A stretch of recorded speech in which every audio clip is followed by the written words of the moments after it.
You don't really understand how thin the line is between safety and absolute terror until you're lying in a bed that isn't yours in a house that should be empty, listening to something breathe in the dark.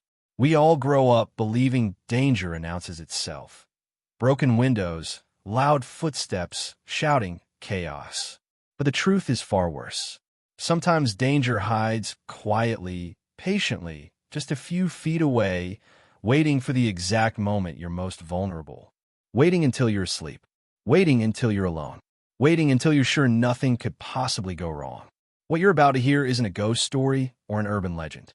It's about real fear, the kind that freezes your body, silences your voice, and leaves you questioning reality long after it's over. And once you hear what happened to me that spring night, you'll never feel completely alone in an empty house again. This happened a few months ago, back in the spring, during one of the strangest in-between periods of my life. I had just graduated college early, an entire semester ahead of schedule. At the time, it felt like a victory. I was drowning in deadlines, papers, and exams, so finishing early felt like finally coming up for air after being underwater for years. What no one warns you about is what happens after the air hits your lungs. Suddenly, everything stops. No classes. No assignments. No structure. My full-time job wasn't starting until June, and most of my friends were still buried under finals and group projects. I had weeks of empty days stretching endlessly in front of me. I woke up late, scrolled my phone too long, and watched hours slip by without accomplishing anything meaningful. That idle time did something awful to me. I've always been the kind of person who needs momentum, something to work toward, something to fix, something to build. Without it, I felt useless, worthless, like I was stuck hovering between the person I used to be and the person I was supposed to become, with no clear direction on how to move forward.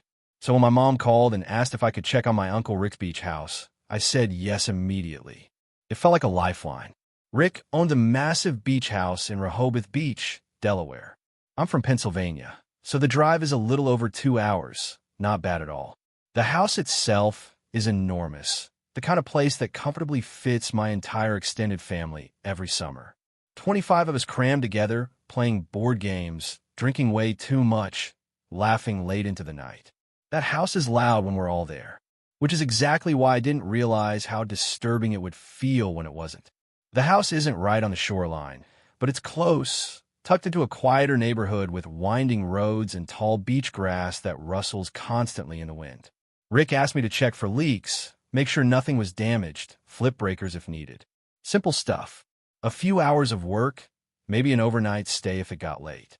I left on a random weekday. I honestly don't even remember which one. Thursday, maybe. I set out in the late afternoon, which in hindsight was a terrible decision. I hate driving at night, but at the time I didn't think much of it. The drive itself was uneventful, calm, almost soothing. When I pulled into the driveway, everything looked normal. Too normal. I unlocked the front door and stepped inside, immediately hit by the silence. No voices, no laughter, no clinking bottles or card games sprawled across the dining table. The house felt hollow, like a shell that had been abandoned suddenly, without warning. I went through Rick's checklist. Faucets, breakers, doors, windows. Everything was fine. Perfect even. And that's what made it unsettling. I'd never seen this house empty before. Ever. It had always been alive, chaotic, full of people. Now every sound echoed. Every step I took felt louder than it should have been. Even my breathing sounded intrusive, like I didn't belong there. By the time I finished checking everything, it was late. The sun was already dipping below the horizon, and I knew I didn't want to drive home in the dark. So I texted my mom, told her I'd stay overnight and head back in the morning. She agreed immediately. I made myself some food, scrolled on my phone, tried to distract myself from the creeping discomfort that settled deeper into my chest as the house grew darker. Eventually, I started getting ready for bed. During family gatherings, I'm usually stuck in one of the smaller bedrooms on the 3rd floor, while other relatives claim the nicer rooms. But that night, I had the house to myself, and the master bedroom on the 2nd floor was calling my name. It had a massive bed, a private bathroom, and a walk-in closet bigger than some apartments. There wasn't even a debate in my head. That's where I was sleeping. I climbed into bed around midnight and fell asleep almost instantly. I don't know how long I was asleep when I woke up, but I know why. Something had startled me awake. At first, I thought it was part of a dream. My mind was foggy, my body heavy. But then it hit me. I had heard a sound. It came from the closet. Not loud, not crashing, just wrong, like something shifting or falling without making noise. My heart started pounding instantly. I slowly turned my head toward the closet door. That small movement alone sent a surge of panic through my body. My brain was screaming at me to stay still, to pretend nothing was wrong. I didn't want to know what was in there. I didn't want confirmation. I squeezed my eyes shut and told myself I was imagining it. I almost drifted back to sleep, and then I heard it again, a muffled thump from inside the closet. I cracked my eyes open just enough to see the outline of the door. My body refused to move. This time, it wasn't hesitation. It was full paralysis. I couldn't lift a finger, couldn't scream, couldn't even turn my head. I listened as the closet door slowly creaked open. Through barely open eyes, I saw a dark figure step into the room. It didn't rush me. It didn't speak. It just stood there beside my bed, watching me. Seconds stretched into eternity. My heart was slamming so hard I was convinced it could hear it. I tried to breathe quietly, terrified that even the smallest sound would trigger something worse. After what felt like forever, but was probably 20 seconds, the figure turned and walked out of the room. I stayed frozen, barely breathing. I heard footsteps crossing the floor, then creaking up the stairs, up to the third floor. My stomach dropped. There was no exit up there. After forcing myself out of the paralysis, I reached for my phone and called 911, whispering every word. I locked the bedroom door and waited in absolute terror until flashing red and blue lights flooded the windows. The police arrived fast. Too fast for how unreal everything felt. They searched the house and told me it was empty. I knew they were wrong. Rick demanded they search again. That's when they found the unlocked third-floor window. And outside, on the roof, they found him, a bald man in filthy clothes, staring blankly at nothing. The police said he'd probably been living there for days, but he never explained why he hid in the closet. And I still don't sleep well when I think about how close he was.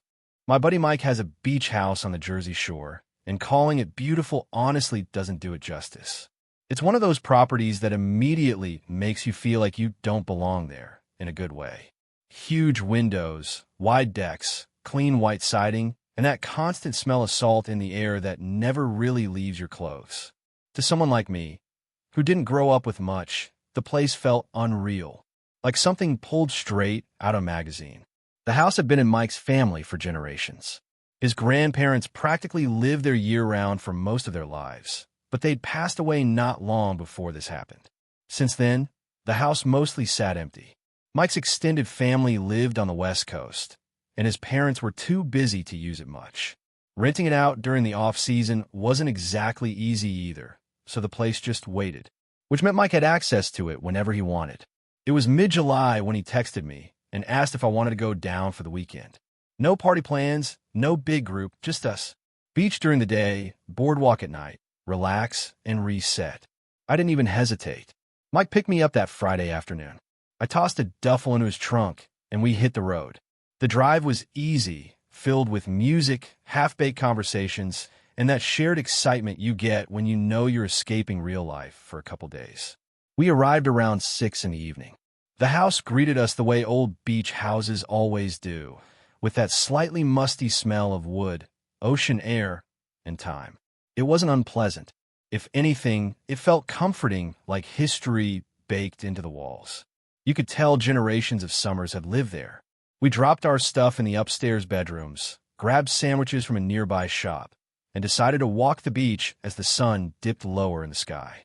Mike brought a couple fishing rods, not because we were serious about it, but because it gave us an excuse to stand there and do nothing.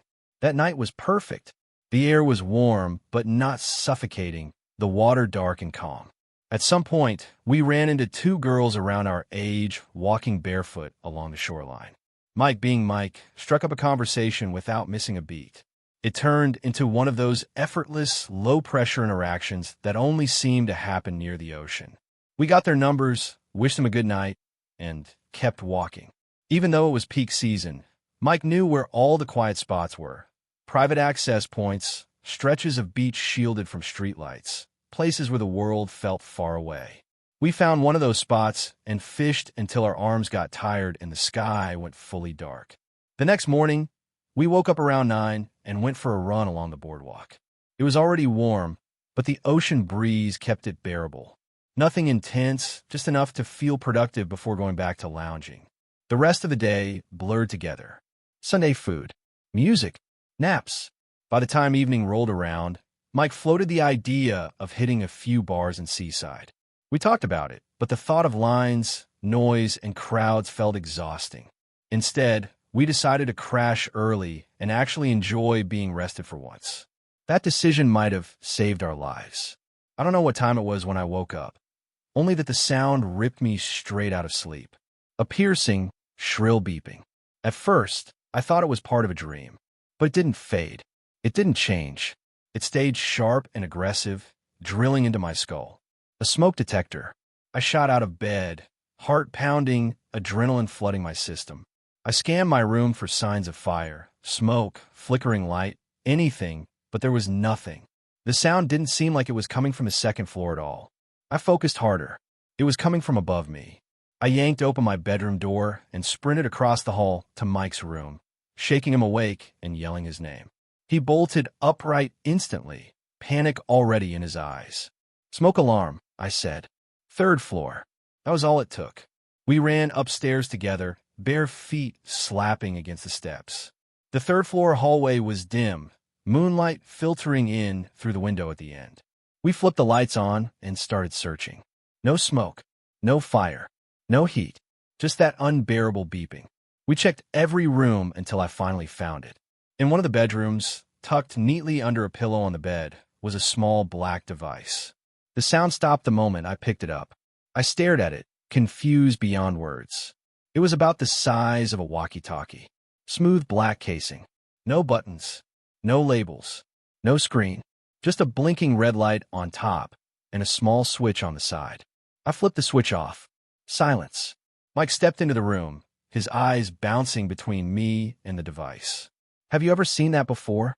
he asked. "No," I said. "Have you?" He shook his head slowly.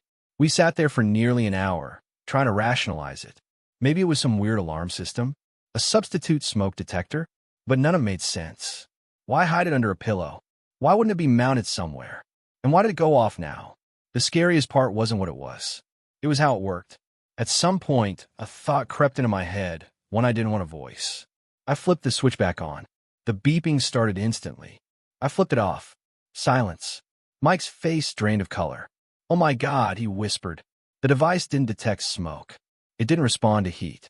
It could only be activated by hand, which meant someone else had turned it on. Someone who had been inside the house.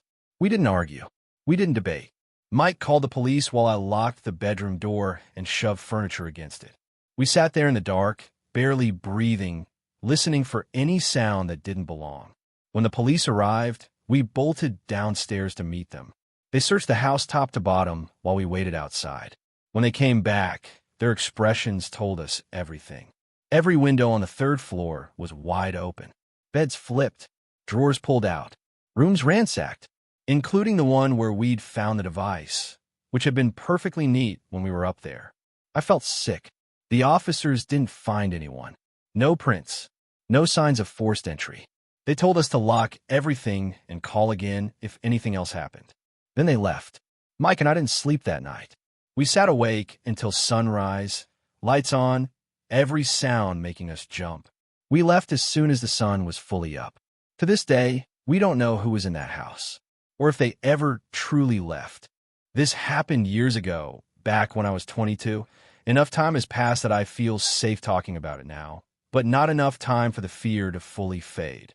I had just graduated college and landed a solid job almost immediately. Good pay, good benefits, minimal expenses. I moved back into my childhood home with my parents while I saved money, and honestly, it felt like winning the lottery. No rent, home-cooked meals, my old bedroom exactly how I'd left it, my car in the driveway, familiar roads, familiar routines. I knew how lucky I was. I also knew I didn't want to waste it. I've never been a party girl. I don't drink heavily. I don't bounce from relationship to relationship. I don't let men dictate my decisions or my sense of worth. That's how I was raised. My dad is the most important man in my life, and he taught me early on to trust my instincts, even when they make other people uncomfortable. Because of that, my life was predictable in the best way. Weekdays were for work, the gym, and reading at night. Weekends were for hiking, board games, small road trips, and quiet things that recharged me instead of draining me. I like my life that way. But one random weekend, my closest friend from college, Lindsay, invited me and two other friends, Sabrina and Thea, to her family's beach house. I almost said no, not because I didn't like my friends, but because I knew how weekends like that usually went. Drinking, strangers, chaos. But Lindsay promised it would be relaxed, quiet, just us.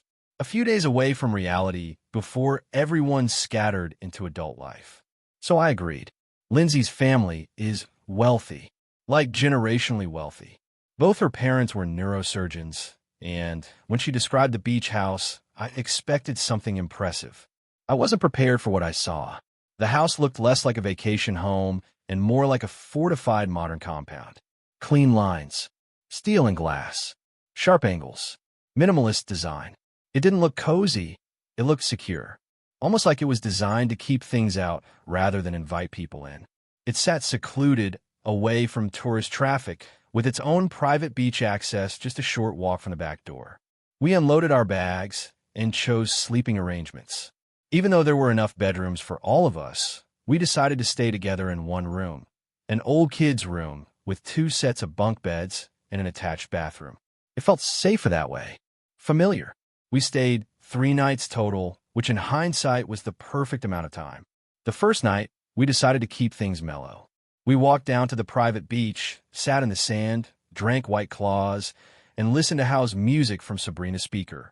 The sky was clear, stars scattered overhead, the ocean calm and endless. At some point, we noticed a faint flickering light far down the shoreline. It blinked on and off rhythmically, swinging slightly as if someone were walking with a flashlight. We all fell quiet, watching it approach. As it got closer, we realized it was a group, 3 or 4 people strolling casually, laughing. Then one of them called out, "Hi." A guy's voice. Friendly. Normal. The tension dissolved instantly. It turned out to be 3 guys, maybe a year or 2 older than us. Beach boy types. Tan. Relaxed. Confident. They sat with us, shared their beers, talked about nothing important. Thea was instantly interested. That wasn't surprising. Thea is stunning and unapologetically flirtatious. Sabrina followed her lead. Lindsay seemed amused, but more reserved. I was tired. I could feel the alcohol creeping in, and I knew if I stayed, the night would go somewhere I didn't want it to. So I told the girls I was heading back to the house. They teased me lightly, promised to be careful, and said they'd be back soon. I walked back alone, the sound of the ocean fading behind me. I went to bed around 3 in the morning. I was asleep for maybe an hour when my phone started vibrating violently on the nightstand. FaceTime. Lindsay. That alone made my stomach drop. I answered, groggy and confused, and before I could say a word, Lindsay screamed into the phone. "Thea and Sabrina are gone. They took them. They kidnapped them. You need to get my car right now." Every ounce of sleep evaporated instantly. My hands started shaking as adrenaline flooded my body. I asked her where she was, why she wasn't with them, why she wasn't with the police. "I already called them," she said.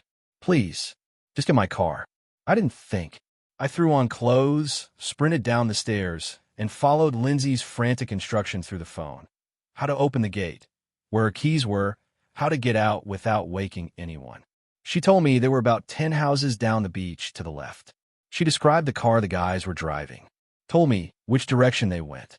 I got in her car and drove faster than I ever have in my life. The roads were empty, completely deserted. My hands were locked around the steering wheel, my eyes scanning desperately for headlights ahead. After a few minutes, I saw it. A car matching her description, driving slowly in the distance. I hung up on Lindsay and immediately called the police, giving them our exact location. The dispatcher told me to keep my distance, and not alert the driver. I did exactly that, even though every instinct in my body was screaming at me to ram the car off the road. Minutes stretched endlessly. Then I saw flashing lights ahead. The police pulled the SUV over. I stopped a short distance behind and watched everything unfold like a nightmare I couldn't wake up from. Officers jumped out with guns drawn. They ripped all three men out of the vehicle and slammed them onto the pavement, cuffing them. Then one of the officers walked to the back of the SUV and opened the trunk. Inside were Thea and Sabrina, bound, bruised, alive. I don't remember screaming, but I know I did. The rest of the night blurred together, statements, hospital visits, crying, shaking, holding my friends while they trembled. Thea and Sabrina don't remember much, which, in a sick way, might be a blessing. Lindsay filled in the gaps later. After I left, the group kept drinking. At some point, the guys suggested going back to their place. Lindsay declined. She wanted to go home and watch the house. One of the guys exploded in anger, yelling at her, throwing her out. Halfway back to the beach house, Lindsay realized she'd forgotten her purse. She turned around and saw them throwing Thea and Sabrina into the trunk. Thea's parents are lawyers. Very good ones. They made sure those men never walked free again. The house the guys were staying in wasn't even theirs. It belonged to an elderly couple vacationing overseas. Add that to the list of charges. For years after that night, I couldn't go to the beach at night. Couldn't trust strangers. Couldn't relax when things felt fun. I withdrew, became quieter, more guarded. Even now, I think about one thing constantly. If I hadn't gone home early, if I hadn't been sober enough to drive, if Lindsay hadn't forgotten her purse, if even one thing had gone differently, they might never have been found. And that's the part that still haunts me. Because sometimes survival doesn't come from strength or bravery. Sometimes it comes from luck. And luck runs out faster than you think.